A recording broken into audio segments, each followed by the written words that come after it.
Okay, Algebra 1.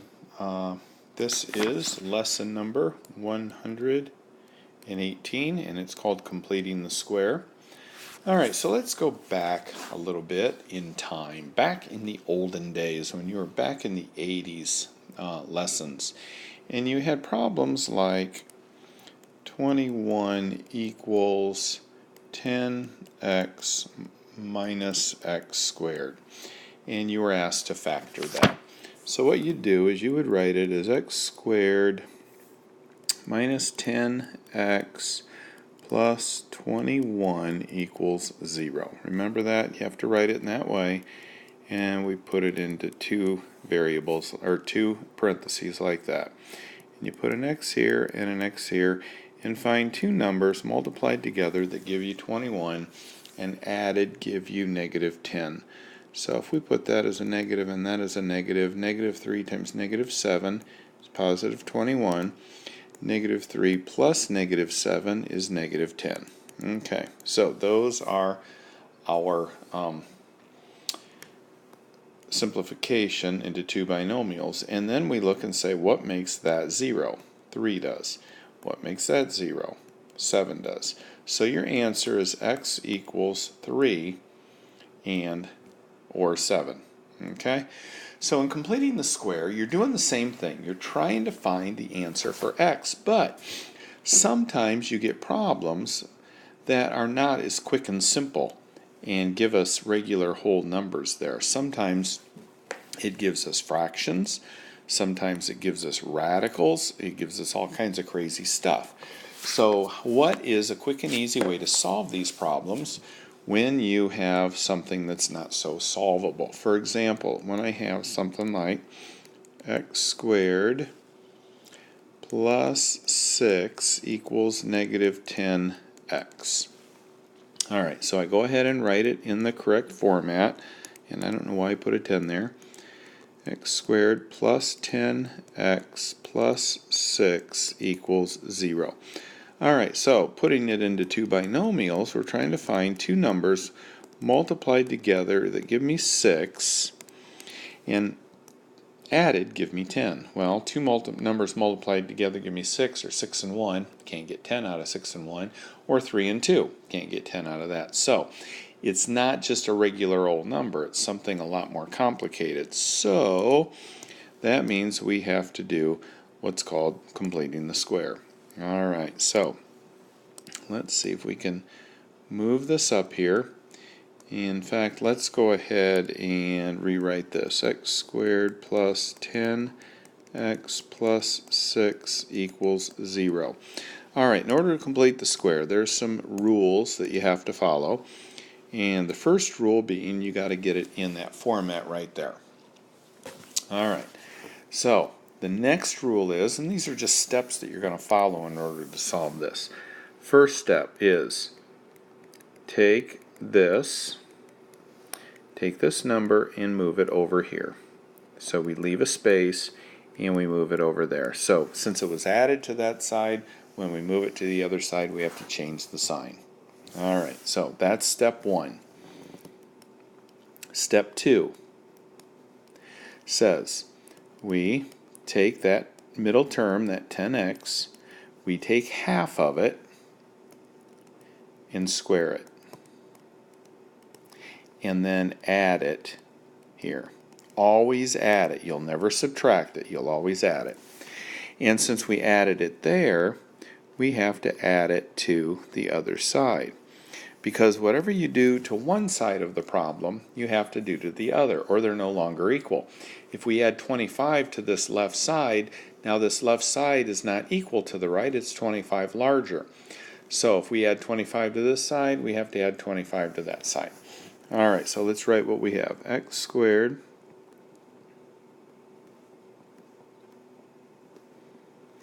equals 19. Okay, that doesn't look so bad.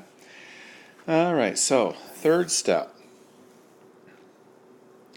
We take one and make one parenthesis and put a squared there and put an X there. We look at this sign right there and we put it here. Always, that first sign will go right there. So these are just steps. You're not really doing anything weird. You take the last number here and you take the square root of it, or if you don't want to do that, you take this number and take half of it and put it there. Okay? So hopefully you're taking some good notes of what I'm saying. And then that equals 19. We didn't do anything to that side. Okay? So far we haven't done anything weird. We have just kind of done some stuff. Okay, so a while back you learned, I'm going to get some blue on here, you learned that if you want to get rid of a square there, you take the square root of it. But if you take the square root of one side, you take the square root of the other. And when you take the square root, you always have to put a plus or a minus there. So when we take the square root of that, we're left with x plus 5, because what happens is this square root sign makes this go away. So it just becomes x plus 5. Then it gets me equal to plus or minus the square root of 19. Now I'm still trying to get x by itself.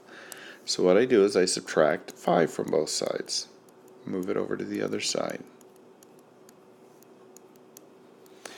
Alright, and I know it's really weird, but this is your answer. That's what x is. Alright, that's why when we tried to make it into two binomials it didn't work, is because it's a crazy stinking answer like that. Alright, so let's do this again. Okay, so this is example 118.2. So again, we're going to move everything to the left hand side and we're going to put it in this order. Okay?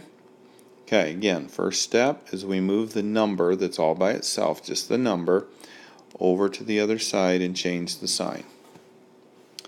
Then we take this number here and we take half of it. Half of any number means that you double the denominator. When you have a whole number and you take half of it, you double that one, and half of 5 is 5 over 2. Okay? Then we square it. So remember, the middle term, you always take half of it and then you square it, and it's always a plus. So half of 5 is 5 halves, and then when we square that, we get 5 times 5 is 25, 2 times 2 is 4.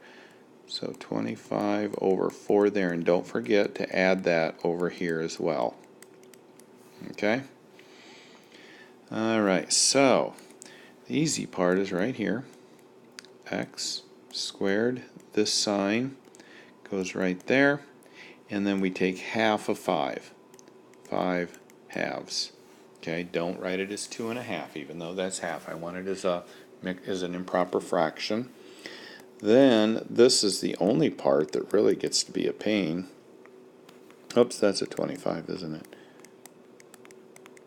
So we have to find common denominators and add. So common denominator of 3, or of this 4 and this 1, would be 4.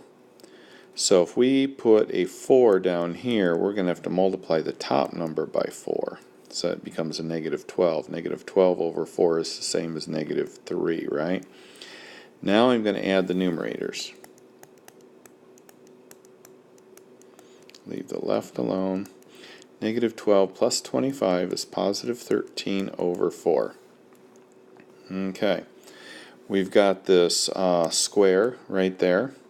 So we're going to take the square root of that side and the square root of this side, and don't forget to put a plus or minus. So now we have x plus 5 halves equals plus or minus the square root of 13 over 4. Alright, so let's move that 5 halves over.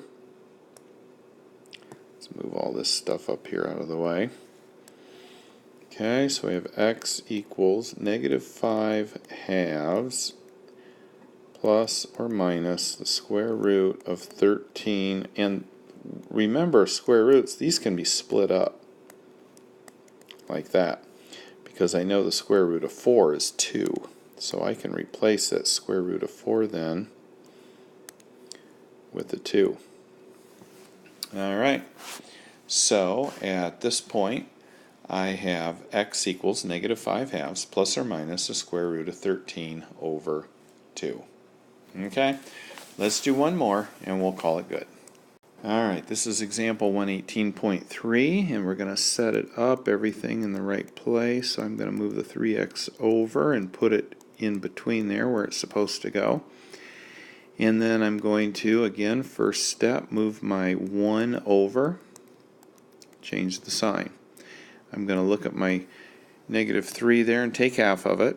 So 3 over 1, if I double the denominator, half of it would be 3 halves. And then I'm going to square it, and that gives me 3 times 3 is 9, 2 times 2 is 4. And again, I always add. Okay? Now I make my cool little parentheses, squared, x, this sign goes in there. Then I take 3 and take half of it, or I can take the square root of 9/4. So square root of 9 is 3, square root of 4 is 2. Okay. And that equals negative 1 plus 9 over 4. Alright, so let's add these together. So x minus 3 halves quantity squared equals, let's see, how do I get a common denominator of 4 for there? I make it negative 4 over 4, because negative 4 over 4 is the same as negative 1. Okay, and I'm not doing anything here to the left. I'm just kind of tagging everything along with everything while I'm working on the right. And that gives me 5/4. Now I'm going to look at the left and take the square root. And take the square root and put a plus or minus. Okay, you always do that. So that should be just one of the steps that you take. Is square root of both sides, put plus or minus on the right. And that takes away the squared and the radical. I guess I don't need a parenthesis there.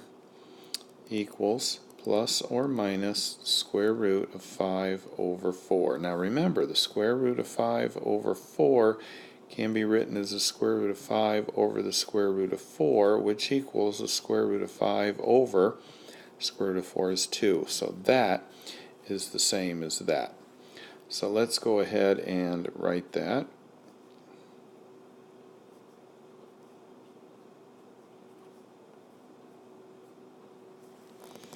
Alright, I'm getting kind of low here, so let's move that up.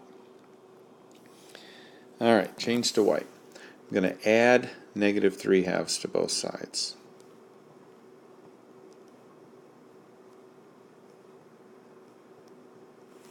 And I'm done.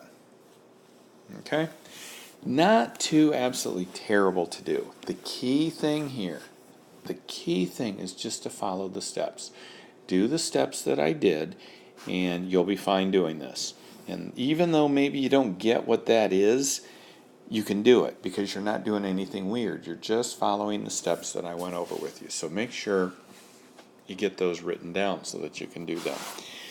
And that's it for lesson 118.